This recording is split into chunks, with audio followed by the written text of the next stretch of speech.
नमस्कार दोस्तों, स्वागत है आपका आज की इस वीडियो में। मैं दीपक पाल यूट्यूब चैनल से आपका हार्दिक स्वागत करता हूं।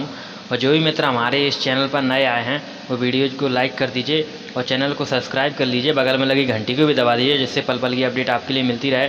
मित्रों, आज के सेशन में अपन लोग जो महत्वपूर्ण क्वेश्चंस हैं वो सॉल्व करेंगे, जो जनपद काल से आपके लिए महाजनपद काल से रिलेटिव जो भी क्वेश्चंस होंगे मित्रों, आपके लिए वो सॉल्व कराऊंगा। तो आप वीडियो के अंत तक बने रहिए और आप कमेंट सेक्शन में ज़रूर बताइए कि ये टॉप 20 क्वेश्चंस में से आप कितने सॉल्व कर पाते हैं। ठीक है मित्रों, आज का पहला अपना मैच द फॉलोइंग पहला क्वेश्चन है। मिलान करना है कि ये गांधार है तो महाजनपद काल दिया हुआ है, ठीक है, और इधर राजधानी दी हुई है, तो कौन से महाजनपद काल की कौन सी राजधानी थी। तो मित्रों अपन लोग इसे सॉल्व करते हैं। तो गांधार की राजधानी तक्षशिला थी, ठीक है, जो बिहार में पड़ता है। तो इसके बाद नेक्स्ट बात करते हैं मित्रों इसका, और जो बी ऑप्शन है सूरसेन, इसकी मथुरा थी। ठीक है मित्रों, मैं हटा देता हूँ इसको, आप दोबारा देखिए। और जो सूरसेन मथुरा, ठीक है मित्रों। और आपके लिए नेक्स्ट बता दूँ वत्स, तो इसकी कैपिटल क्या थी, कौशाम्बी। और बचा कौन सा, कौंसल, कौंसल की श्रावस्ती थी। ठीक है मित्रों, आप ये कमेंट सेक्शन में ज़रूर बताना कि आपसे किससे उत्तर सही बन रहा है। ठीक है, अगले क्वेश्चन की बात करते हैं मित्रों। हर्यक वंश के किस शासक को कुड़िक कहा जाता था। कौन सा वह शासक बताना है कि जिसका नाम कुड़िक भी था। तो आप सही जवाब देने की कोशिश करो, बिंबिसार या उदयन या अजातशत्रु। तो इसका सही जवाब मित्रों अजातशत्रु। अजातशत्रु को ही कुड़िक कहा जाता था और उदयन है, इसने ही पाटलिपुत्र नगर की स्थापना की थी। ठीक है मित्रों, तो अगले क्वेश्चन की ओर बढ़ते हैं। किस शासक ने गंगा एवं सोन नदियों के संगम पर पाटलिपुत्र नगर की स्थापना की थी। ठीक है मित्रों, अभी मैंने आपके लिए बताया, तो आप इसका सही जवाब देने की कोशिश करो, अजातशत्रु या उदयन या अशोक। तो इसका सही जवाब है मित्रों जो उदयन था उसने ही पाटलिपुत्र नगर की स्थापना की थी। तो आप सही जवाब देने की कोशिश किया करो। नेक्स्ट क्वेश्चन है 4th नंबर का। शिशुनाग वंश का वह कौन सा शासक था जिसके समय में वैशाली में द्वितीय बौद्ध संगीति का आयोजन किया गया। उसे काकवर्ण के नाम से जाना जाता है। तो आप इसका सही जवाब देने की कोशिश करो, क्या हो सकता है, शिशुनाग या कालाशोक या नंदीवर्धन या नन ऑफ दीज। तो इसका सही जवाब है मित्रों, आप जवाब देने की कोशिश करो कालाशोक। ठीक है, इसका सही जवाब कालाशोक है, काकवर्ण कालाशोक। इससे आप जॉइंट करके कोई भी चीज़ के लिए मित्रों जॉइंट करके पढ़ो तो वह चीज़ ज़्यादा टाइम तक टिकती है। ठीक है, अगले प्रश्न की ओर बढ़ते हैं। 323 ईसा पूर्व में सिकंदर महान की मृत्यु हुई थी। तो आपके लिए बताना है कि उसकी मृत्यु कहाँ पर हुई थी, फारस में हुई थी या मैसेडोनिया में हुई थी या तक्षशिला में या बेबीलोन में। तो मित्रों इसका सही जवाब है बेबीलोन में। बेबीलोन में इसका सही वो तो नहीं मिल पाया है कि किस तरह से मरा था, लेकिन इसका बेबीलोन में पाया जाता है क्योंकि भारत से आचार्य चाणक्य और चंद्रगुप्त मौर्य इनके और वो व्यास नदी को पार नहीं कर पाया था, तो और देवी प्रकोप के कारण वहाँ से अपने इंडिया से भाग गया था। तो बेबीलोन में जाते ही उसकी मृत्यु हो जाती है। ठीक है, अगले प्रश्न की ओर बढ़ते हैं। सिकंदर महान एवं पौरस पूर्व की सेनाओं ने निम्नलिखित में से किस नदी के आमने सामने वाले तटों पर पड़ाव डाला हुआ था। ठीक है मित्रों, तो आप जवाब देने की कोशिश करो, रावी के या झेलम के या सतलज के या चिनाव के। तो मित्रों इसका सही जवाब है झेलम।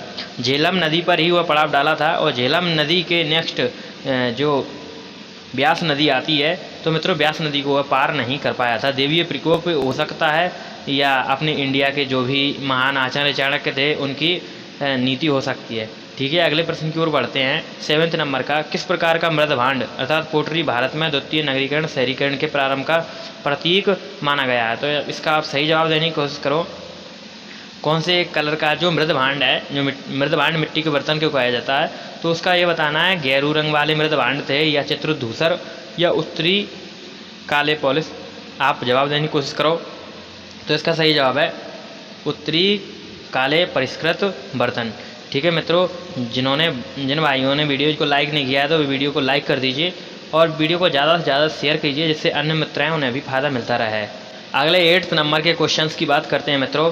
पाली ग्रंथों में गांव के मुखिया को कहा गया है। ठीक है, जो पाली ग्रंथ हैं पाली लैंग्वेज के, तो उनमें ये बताना है कि गाँव के मुखिया को क्या कहा जाता था, ग्रामक या ज्येष्ठक या ग्रामपति या भोजक या ग्राम भोजक।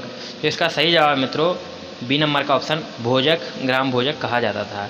ठीक है, अगला 9 नंबर का क्वेश्चन है मित्रों, उज्जैन का प्राचीन नाम था। तो आप इसका सही जवाब देने की कोशिश करो। आप देख सकते हैं मित्रों, ये क्वेश्चंस हैं जो सिलेक्टेड हैं, MPPSC में आए हुए हैं, ASM RRB आप देख सकते हैं। तो इसका सही जवाब है मित्रों अवंतिका, क्योंकि अवंतिका को उज्जैनी कहा जाता है। ठीक है, उज्जैनी जो है, उज्जैन का प्राचीन नाम है अवंतिका। ठीक है, आप समझ सकते हैं, एक उज्जैन ही जनपद, ये MP का जनपद था। 16 जनपद थे, उनमें एक MP का ये उज्जैन था।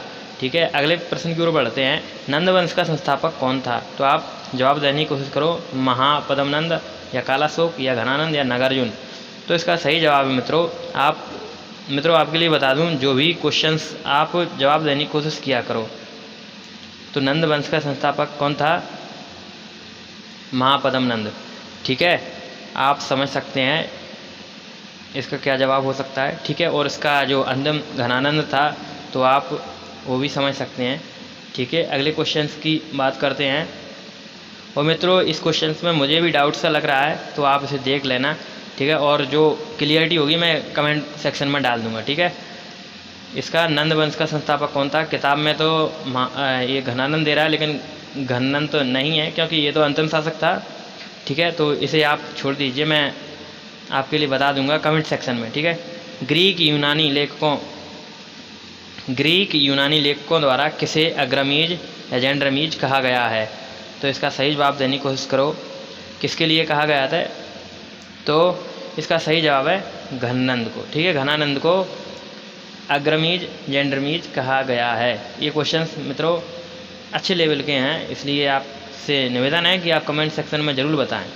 अगले प्रश्न की ओर बढ़ते हैं। प्राचीन भारत में पहला विदेशी आक्रमण किनके द्वारा किया गया? तो आप सही जवाब देने की कोशिश करो कि किनके द्वारा विदेशी आक्रमण किया गया। तो आपके सामने ऑप्शन है ईरानियों द्वारा, यूनानियों द्वारा, शकों द्वारा या कुषाणों द्वारा। तो 12 नंबर का क्वेश्चन है, आप सही जवाब, इसका सही जवाब होगा ईरानियों द्वारा। ईरानियों द्वारा ही जो प्राचीन काल में और भारत पर आक्रमण किया गया था। ठीक है, अगले प्रश्न की ओर बढ़ते हैं। प्राचीन भारत में दूसरा विदेशी आक्रमण और पहला यूरोपीय आक्रमण किनके द्वारा किया गया? 13 नंबर का क्वेश्चन है, आप जवाब देने की कोशिश करो। तो इसका सही जवाब मित्रों यूनानियों द्वारा। प्राचीन भारत में दूसरा, ठीक है, और पहला यूरोपीय, और ये कौन से हैं प्राचीन भारत में पहला विदेशी आक्रमण? ठीक है, विदेशी आक्रमण की बात कर रहे हैं तो ईरानियों द्वारा, और आप इसको समझ सकते हैं, और यूरोपीय द्वारा तो यूनानियों द्वारा। ठीक है, अगले क्वेश्चन की ओर बढ़ते हैं। ईरान के हकमानी वंश के किस शासक ने भारतीय भूभाग को जीतने के बाद उसे फारस साम्राज्य का 20वां प्रांत क्षत्रपी बनाया? तो इसका सही जवाब जो भी है आप कमेंट सेक्शन में बताने की कोशिश किया करो, और आप ज़रूर बताना कि आपके द्वारा कितने सही जवाब किए गए हैं। तो इसका सही जवाब है मित्रों बी नंबर का डेरियस या दरायबाहु प्रथम। ठीक है, इसका जवाब मैंने लगा दिया था क्योंकि ये क्वेश्चन ज़्यादा हार्ड हो सकता है आपके लिए। ठीक है, अगले प्रश्न की ओर बढ़ते हैं। हाइडेस्पेज का या त्रिस्ता आधुनिक नाम या झेलम का युद्ध 326 BC में किन किन शासकों के बीच हुआ था? तो आपको बताना है 326 BC में सिकंदर एवं पोरस के मध्य, या सेल्यूकस चंद्रगुप्त के बीच, या चंद्रगुप्त मौर्य घनानंद के। तो इसका सही आंसर है मित्रों सिकंदर एवं पोरस के मध्य हाइडेस्पेज का युद्ध हुआ था। ठीक है, 326 BC में सिकंदर ने भारत पर आक्रमण किया था। तो वो डेट बताना आपके लिए, सिकंदर ने भारत पर कब आक्रमण किया था? तो इसका सही जवाब मित्रों 326 ईसा पूर्व में। अभी आपने ऊपर देखा हाइडेस्पेज का डेट। ठीक है, आप समझ सकते हैं। अब मैच द फॉलोइंग आ गया है, तो इसमें आपके लिए बताना है कि शासक दिए हुए हैं और उनके वंश दिए गए हैं। ठीक है, तो आपको बताना है बिम्बिसार किस वंश का था। ठीक है, तो इसका सही जवाब है बिम्बिसार हर्यक वंश का था।